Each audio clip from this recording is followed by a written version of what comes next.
The biggest cheaters in swimming are without a doubt breaststrokers, and I don't even think it's their fault. This year, the winner of the 100 breaststroke at the Olympic Games will probably also cheat a little bit. In 2012, Cameron van der Burg of South Africa, an Olympic gold medalist, admitted using illegal dolphin kicks in breaststroke. In this event, swimmers are allowed one dolphin kick after the start and turns, but van der Burg admitted to taking multiple kicks. We can see he took at least 3. Why is this a big deal? Well, it makes you swim faster. I'm going to make a video about every swimming event at the Olympics this year. The goal is that through these videos, we can enjoy every swimming event even more and hopefully learn to swim better in the process. In our last video, we explored the topic of how swimming underwater is faster. To understand why, here's a quick version. Swimming beneath the surface can be faster than on top, primarily due to the decreased resistance and streamlined position. Submerged swimmers face less drag, bypassing both the wave drag from the surface waves and the additional resistance encountered at the water surface. They also save arm energy. Masaru Furukawa's performance in 1954 is a prime example of these benefits. He swam most of the race underwater and broke the world record 4 times. It was an underwater race. 2 years later, at the 1956 Olympics, everyone copied him and swam underwater, but Furukawa won gold. Swimmers around the world wanted to swim like him, but it was too much and people were not prepared. They were fainting underwater. Swimming's governing body banned this technique, allowing only one stroke before the head broke the surface. The head had to be above the surface at all times after that. Before breaststrokers cheated, way before, it was the stroke of gentlemen. It was the only stroke you could swim without getting your hair wet or your top hat. It was the most elegant way to swim at the time. The front crawl was considered barbaric.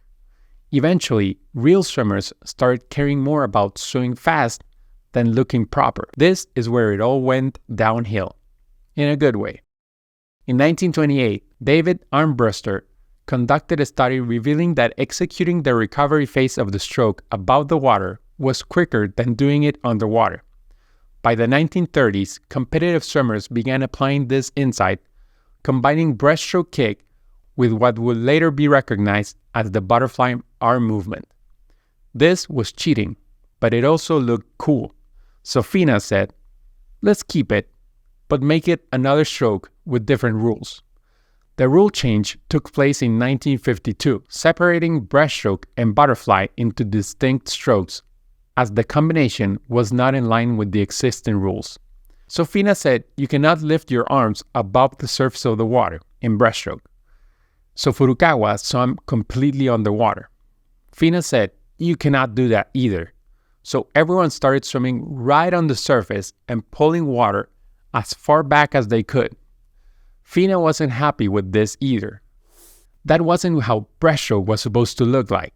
In the 1960s, they implemented a regulation ensuring swimmers' arms didn't extend beyond the hips. Except during the initial stroke, breaststrokers looked at the resistance of the surface of the water and all the splash and thought, I could hide my head there and officials will never know for sure if my head is above or underwater. By the 1980s, half of the breaststrokers were swimming with their head almost or completely underwater, breaking the rules and cheating in the process, winning Olympic golds, breaking world records, and getting away with it. Fina, again, had to change the rules in 1987, this time in favor of the cheaters. Now, everyone was allowed to cheat. Swimmers are allowed to submerge their heads during breaststroke. In the 2000s, breaststrokers again found a way to hide in the splash and cheat without getting caught. During the dive, the swimmer creates a splash. There are officials on every lane making sure breaststrokers don't do more than one dolphin, but from that angle, it is impossible to see what happens underwater due to the splash. Swimmers started doing one or many quick dolphin kicks right under the splash and then another one, which officials saw. Everyone got away with that. Even breaststroke legend Kosuke Kitajima more world records and gold medals were won by cheating. The rules stated that you cannot do a dolphin kick before the hands separated, but breaststrokers realized that doing the dolphin kick before the arm pull was actually a little faster, so they just quickly separated the hands before and then did the dolphin kick. FINA saw this sneaky way to almost cheat and ruled in favor of the breaststrokers.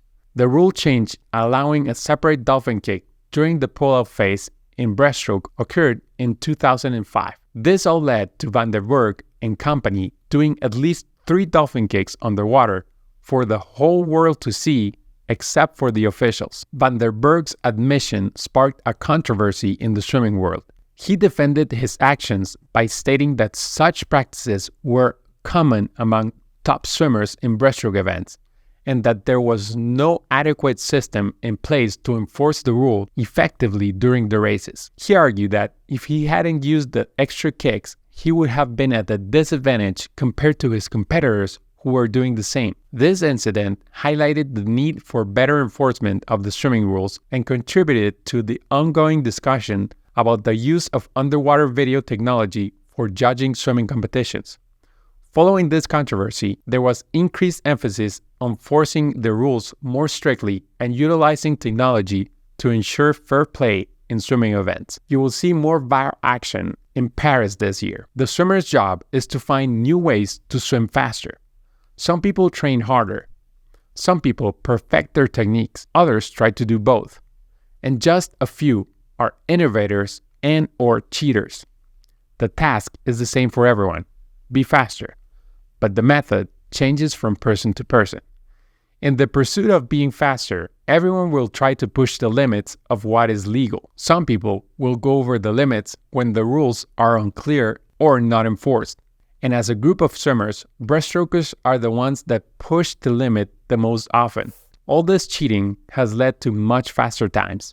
This year, with the new underwater cameras and stricter enforcement of the rules, we will no longer see someone cheat so obviously and get away with it. But there's still gray area. Swimmers could do another almost unintentional dolphin kick, and the last gray area of this breaststroke technique is the almost dolphin kick on each stroke, lifting the hips up. We might see it this year, especially in the women's side, but we will talk more about the female's 100 breaststroke in another video.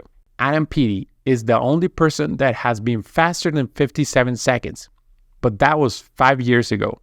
Since then, he has been struggling to get back to that mental and physical flow.